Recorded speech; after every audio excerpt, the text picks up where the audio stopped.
All right, you rolling? Boom, boom. Gary Roberts, Arm TV. We're at the Quest with Arms 3. I'm gonna buck the system. I'm gonna go on record and say it's been kind of a thing in arm wrestling that the novice always pull first and the pros have to wait around all day long. And if you have a big ass entries, sometimes a left-handed pro says, man, I've been here 6 hours before I got my first match. This tournament, they busted out the small classes, masters and youth. Good, get them out of the way. Then they busted the super matches. The pros, the novices are the ones that had to wait all day to arm wrestle. I like that. Here's why I like it. I was up there novice arm wrestling. I've been watching the masters. I'm getting fired up. I'm watching pros. I'm starting to get jazzed, right? I'm getting excited about arm wrestling.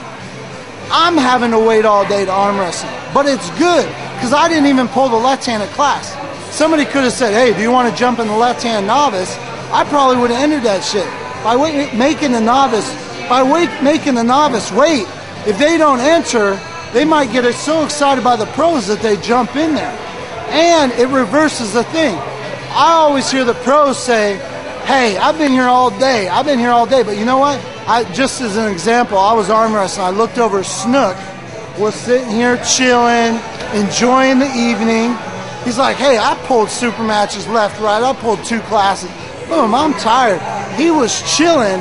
If he wants to watch the novice, he can. If he wants to eat, he can. But here's what I'm saying. The point and the moral of the story. The novice have to pay their dues. They should be the ones waiting all day to arm wrestle, right? If they want to arm wrestle early, they got to get in the pros, or they want to get in the super matches. The pros, when you have a 4 or 5 hour tournament, yeah, you guys want to pull and sit down and drink a few. So Gary Roberts, on record, Quest with Arms, successful. Giles Russell told me that's how you guys were rolling, and I was like, oh, I didn't really have a firm opinion, but now I'm a sole believer. Novice, make them pay their dues. That's what I'm talking about. Good job, guys. Hold it up. I mean, I knew that's how it has to be. If we're ever going to get spectators in sport, you got to be quick and to the point. Don't bore them to death.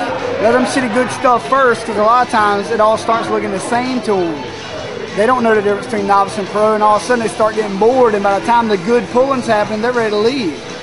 Hit them with the good stuff first. Yes. And then we'll do all the trivial stuff, the novice and all afterwards. It's the after fact. You know what I mean? Amen. And they get to watch good arm wrestling. I've seen novices before do their thing and jet before the pros get to pull.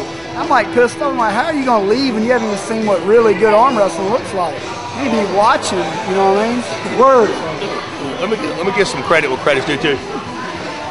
About 9 months ago, Steve Stanaway, he tried to get us to do this, and I just kind of played it down. No job. And we didn't want to do it because I just kind of blew it off, and I didn't say anything about it because nobody does it. And you know, like I say, the pros are always supposed to be top of the event and the crescendo of the event, so you always wait. And I wouldn't do it. But last night or 2 nights ago, Giles Jr. was over at the house and said, hey, let's try doing this. And I said, yeah, Steve said something about it a while back. He said, I think that'd be great. And that way we can get more novices to come into the tournament as the tournament's going on if we're willing to wait, you know, figure them brackets up after the pros. And we tried it, and it was a success, you know. But Giles talked me into it, and kudos to him, and really appreciate it. You can work some more entries throughout the event by doing that. Yeah.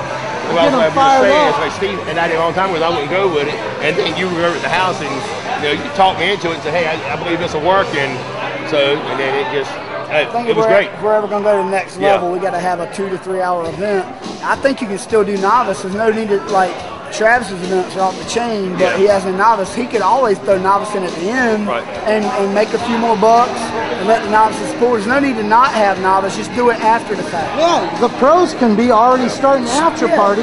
Right. You're out there drinking. I'm not totally against novice classes because you can still make a little money on them and let guys that are interested pull. Do it after the fact. We've always had the mindset of the pros should be the grand finale. Well, when you're 5 hours deep, it's not a finale anymore. Do it. Yeah. No. The finale intensity is over with at that point. It's got to happen in 2 to 3 hours. You got to have a finale. But see, there's another side of it too. and this is coming from somebody who referees, and people are not standing in line to referee. The referees are exhausted. You're going through possibly kids, challenge matches, and all this kind of stuff. And by the time 5 hours rolls around, you were like over it. You're ready to go home. And then here comes your pro right-handed class. Well, you got to be it's at total your best. energy and everything. You need to be at your best. You need to be doing your best job. And you're seeing double vision. And then these guys, it just. So the thing is, if you take the best and you give them your best with the crowd and your referees, and they like it better. We've had a lot of good feedback with it today. Check it out. Also, we didn't really notice, but I've heard, get closer, so you're both in it.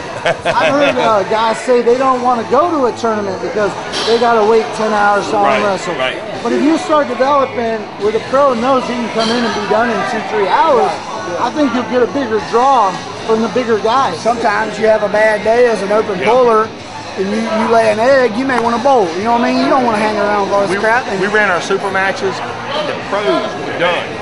What, 3 hours? Pros were done in 3. And that was after 3 good best-of-5 super matches and kids. I'm going to say this. Everybody always says the old cliche that kids are the future of our sport. I'm a firm believer that spectators are the future of our sport. Make this sport watchable. We need fans. We got plenty of pullers. I never arm wrestled as a kid, and I'm hooked to no end. So it's not as a kid you need to learn to arm wrestle. It is as a viewer you need to want to watch arm wrestle. I'm a believer. Let's make it watchable, and I want a person that can't arm wrestle a lick to want to watch me arm wrestle. Yeah. I watch NASCAR. I watch NFL.